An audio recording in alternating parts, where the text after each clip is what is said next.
Hello friends, good morning and I welcome you all to this new class. It's a new class as well as the last class for this lesson. We are almost coming to the close of this lesson. We studied in detail about the wildlife, the and the natural vegetation and so on. And we propose different measures in order to preserve and protect these species, very precious species which are already endangered, which somehow already become extinct. And so it is our duty and responsibility to protect the species that are already remaining so that they will not come to that state of extinction. So let us see what is the role of a community in conserving these forests. In India, various communities have played very important role in protecting the forests, the environment and so on. Let us see in detail how have they achieved this success of conserving the forests. You can take your textbook page number 21. Community and conservation. So, conservation strategies are not new in our country. So, we have different types of people, different variety of people, and so different people have tried different methods, and so these conservation strategies are not at all new in our country. From all the time onwards, there have been people who were trying their level best in order to protect the environment. They love the nature and therefore they do not want this nature to be exploited and destroyed. So let us see some of the areas in India, how people belonging to different communities have tried their level best in order to protect the forests. So some local communities they are struggling, they find difficult because other people, the rich people, the influential people, they come and encroach the forest and they have no means to resist them, and therefore we can say they are struggling. But at the same time, some communities are joining with the government in order to provide ample support to the government in order to protect the forest and so on. And let's see an example. In Sariska Tiger Reserve in Rajasthan there is a tiger reserve called Sariska Tiger Reserve. So what did the people do there? The villages have fought against mining by citing Wildlife Protection Act. So in this wildlife sanctuary, people came for mining. The contractors, other officials, they came for mining. And so people said no doing mining here in this forest because as per the Wildlife Protection Act, you are not supposed to do mining in this area. So people knew that law, the law that was passed by the government, people knew about it and people quoted that law in order to resist those people who came for mining there. So it was because of the people that forest was spared. If they were to start mining there, there would have been so much of noise, the animals would have lost their habitat and the tigers would have become extinct. So it is because of the people's involvement that the forest and the tigers were protected. And for many years, the villages themselves they were protecting the habitat and explicitly rejecting government involvement. So naturally, people who came for mining there, it is with the knowledge of government. It is the government who lease out the land to the people, to the agents and so on. So people continue to guard this forest for coming many years. So government tried to send more people to do the mining, but people rejected, people resisted. And they said nothing doing here. We cannot destroy this forest because as per the rule, the Wildlife Protection Act. We are not supposed to do mining here. So government themselves made the law, and then government is sending the people to do mining there. So the law is made, but government themselves are looking for more economic profit. They are not much worried about the environment. They are trying to mine out whatever is there and become economically developed. Then the inhabitants of 5 villages in Anwar district of Rajasthan have declared 1,200 hectares of forest as Bairodev Dekha sanctuary. So people in Rajasthan, they from 5 villages, they joined together, came together, and they decided we will declare 1,200 hectares of land as Bairodev Dakka sanctuary. So they declared that this much area is a protected area, 1,200 hectares. So it is not the involvement, it is not by just one man, but it is by the involvement of people from 5 villages. All the people realized that we need to work together, and so they came together, decided to protect the forest, not just 1 or 2 kilometers, but 1,200 hectares. That is a huge area, and they have devoted it to Bairodev Dakha and named this sanctuary by his name. So they have made their own rules. So it is government is not involved. Government did not ask them to do anything, or they are not asking any remuneration from the government. They are just doing it out of their love. They are sacrificing their time, their energy for protecting the nature. And so they have made rules. What are the activities allowed in this area? What are the people, or who are the people allowed to enter, and so on. So they have made their own rules, regulations, and so on. So nobody is allowed to break that rule. So they themselves have made the rule, and therefore they will allow to protect that rules, protect and follow that rules. They will not allow anyone to come and interfere in this area and destroy the forest and so on. So that is how some of the villages have taken initiative. The communities, they have taken initiative in order to protect this forest, in order to keep it up. So it all shows that their love for the forest, love for the wild animals. They are not looking for any monetary benefit, they are not looking for any economic development for themselves, but they have done it purely out of love, purely out of love for the nature. That is what moves this community. So that should be an example for others as well. There are many other people thinking that what can I do, or what can I get from this forest? Maybe timber I can get, maybe I can get the animal, and so everyone is thinking about themselves. So these people in Rajasthan, they are an example, they are an inspiration for the rest of the people in the country. So let us also try to imitate them. Now let us see about some other examples, how people have tried to protect the forest in their own areas, or why they want to protect this forest and so on. So it is called sacred groves.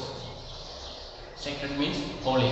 So people dedicate some of the forests or some of the trees as sacred, devoted to God or goddesses. So in India we have plenty of gods and goddesses, and therefore some of the trees are attached to gods or goddesses, and therefore they respect that tree because it belongs to that god, or it bears the name of that god, and so on. So such kind of many examples are there in our country. Let us see a few of them. So nature worship is an age-old tribal belief based on the premise that all creations of nature have to be protected. So people from olden time onwards, they have been very much active in worshipping nature. And the reason that they say why we should worship the nature is because everything that is in the nature, the animals, the trees, everything, They are the creations by God, and therefore they need to be protected. So there nothing came by itself. Everything is created by God. Therefore we need to protect them. So that conviction was there for the people, and therefore they took great initiative in order to protect these people, these trees and animals. And because of such great belief, they attached certain holiness, certain devotion to these trees, and they began to consider it as a sacred grove, that is, forest dedicated to gods and goddesses. And these patches of forest or parts of large forests are being left untouched by the local people, and only interference with them is banned. And any interference with them is banned. So once people dedicate this forest or this tree to God, then they don't do any harm to that forest. That forest is protected, well protected, and no interference. Nobody should go there for cutting trees. Nobody should go there for hunting animals. It should be kept free. So they want to protect that forest. Then certain societies in our country, they have reverence, they have devotion to certain particular trees. So let us see some of the examples, that those few trees that are held as holy tree, or tree belongs to God, or some of them even worship certain trees. Let us see some of those trees. So the Mundas and the Sandar of Chota Nagpur region. So the tribals who are living, the Mundas and the Sandars, they are living, who are living in this Chota Nagpur region. They worship Mahua and Kadamba. So they worship two trees. One is Mahua, another one is Kadamba. So these two trees they consider as God themselves and worshipping these two trees. Who worship them? Let's remember the names of the tribes. They are Mundas and Sandars. Then again, the tribals of Odisha and Bihar, they worship the tamarind tree and mango tree. So some other tribals in India, especially the tribals who are living in Odisha and Bihar, they are worshipping two trees. Some are worshipping the tamarind tree, some others are worshipping mango tree. And they worship them during the weddings. So when the wedding taking place in their community or in their village, they offer worship to these trees, tamarind tree and mango trees.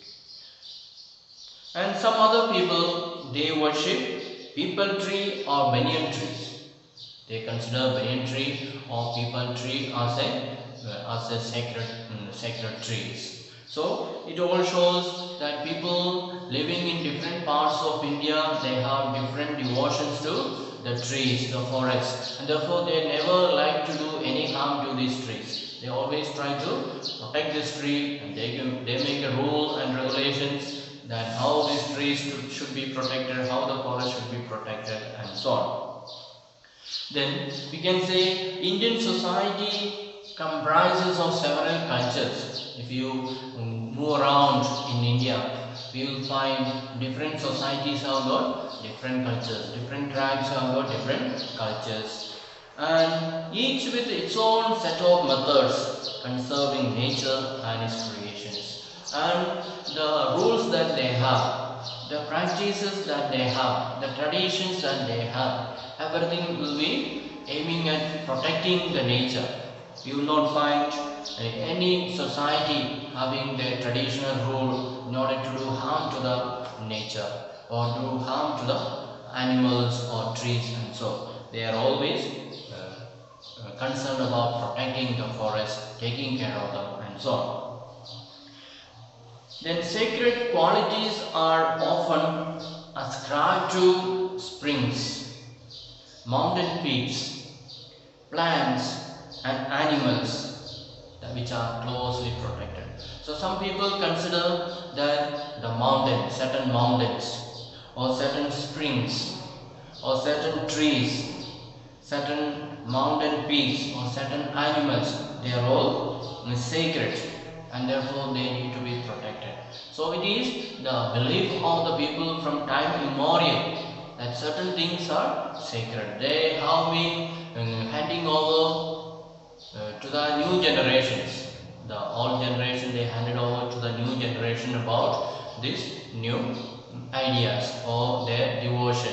So that way slowly it has been handed over, and now it has come to this present day. People still worship the mountain peaks, the springs, the rivers, trees and so on. Then if you go to some of the temples, we will find there are a lot of monkeys there. If you go to certain temples, we will find a lot of monkeys there. So they are fed daily by the people. So people come there, give food to this monkey, and they multiply there, they increase there, and they become part of the temple. So nobody chases them out, nobody kills them, nobody attacks them, but they are taken care of them, given protection, given food and so on. And in some other places we will find, like in Rajasthan, Bishnoi villages, we will find herds of black buck. So the temple or in their village we will find a herd of a group of black buck are there, and nilgai and peacocks also can be seen there. So all these are very rare animals, they are rare species, and nobody attacks them. They are happy. People are happy when these animals are around them, and so they care for them and protect them and believe that they are all part of this community, and they even give it to them some kind of divinity, some kind of devotion, so that they are not destroyed, they are not chased out, and they are in fact they are protected by the people and so on. So these are a few examples to show that people from time immemorial, they have been taking care of these animals, birds, the trees, the mountain peaks, the rivers, the springs and so on. So what they have started, we also should continue. Means we should love and respect the nature. We should never think about destroying the nature for our own benefit. And we might have heard about the Chipko Movement. It's a very famous movement called Chipko Moment. It was a movement by the people in order to protect the forest. Let's see what it is. So it was in the Himalayas. Has not only successfully resisted deforestation and has not several areas, but also has shown that community afforestation with indigenous species can be enormously successful. So people wanted to cut the forest. Then people of that area, they came and they held on to the trees. They held on to the trees and not allowing to cut the trees. So all the people came and they began to hold on to the tree and resisted the people who came to cut down the tree. So they resisted the deforestation, and instead they began to encourage the people to plant more trees. So especially the species which are very rare, they brought the seeds and they planted and they made more trees to grow there. That is called a Chipko Movement. It was in the Himalayan side. So it was a very successful one, that people themselves resisted about the destruction of the forest. Then there are many attempts are there in order to revive these traditional conservation methods and developing new methods of ecological farming. So people have started finding out new methods how to develop the ecological farm, being friendly with ecology without destroying the ecology, without doing harm to the nature. How can we implement these plans to cultivate more trees, to plant more trees and so that is going on there. And there are farmers and citizens groups like Beach Bachao Antolan in Delhi and Now Dhanya have shown that adequate levels of diversified crop production without the use of synthetic chemicals are possible and economically viable. So nowadays what the people do, especially people who are cultivating, they put a lot of fertilizers in the soil in order to increase the production. But people have formed organization to decide that we will cultivate in the organic way without using any chemical or synthetic chemicals, but we will use only the what is bio, the bio manure we will use and produce, and people have proved that it has been successful. For some examples are beach bachao andolan, the movements called beach bachao, and also navadhanya, they all have cultivated in this way and they have become successful. And in India, joint forest movement, that is called JFM, joint forest movement program, furnishes a good example for involving local communities in the management and restoration of degraded forests. So in India we have started an association called Joint Forest Movement. So this is an organization both by the officers as well as the people. So they join together, come together, and they plan how to protect the forest, and that way they have become successful. So this organization, Joint Forest Movement, it is a organization with a joint organization with officers as well as the ordinary people in order to protect the forest. And the program has been formal existence in 1988 onwards. So this JFM, Joint Forest Movement, was started in 1988. And then the state of Odisha passed the first resolution for it. So it was started by the state Odisha. They were the first one to pass this law, and we will make this organization Joint Forest Movement. And with them, together with the local village people, what do? They undertake protection activities. They try to take up different activities that will protect the forest and protect the animals. And mostly on degraded forest land managed by forest department. So they try to plant more trees, especially the forest land that is degraded, maybe due to farming or maybe due to mining. Some of the forest land is already spoiled, degraded, and so people try to revive this land, plant new saplings, and try to bring up more trees, grow more trees there. So people also join and do it together with the forest department. Then what do they expect? They are doing a lot of work for this, promoting the nature, promoting the forest. Are they getting some remuneration? Nothing. What they are getting is non-timber forest producers. That means they are allowed to go and pluck forest from the forest fruits, nuts, and so on. Nothing else. And when the harvest takes place, they may be given a share. So when the trees grow big, and then the government may cut these trees so that they can plant new trees. So that time these people may be given something. But trees, it will not be cut every year. It will take years to grow up. So these people selflessly they are working in order to protect the forest, in order to keep up the good nature in a pure form. Then the clear lesson from the dynamics of both environmentalists, the destruction and reconstruction in India, is that local communities everywhere have to be involved in some kind of natural resource management. So we see we had a lot of forests in the beginning and a lot of forests were destroyed. Then afterwards people started planting trees and creating more forests.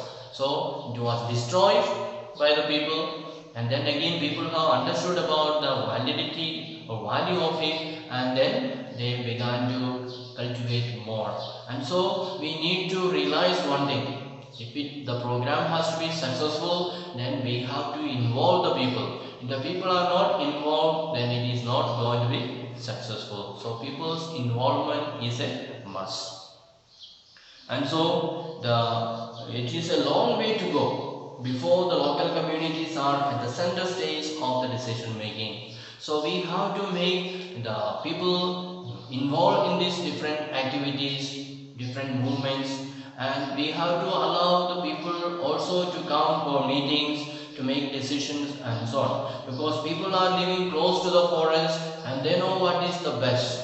And the officers may be coming from the town, they have no much knowledge about forest and so when they make a decision or when they make certain rules, they have to call these village people also to make them partners with that.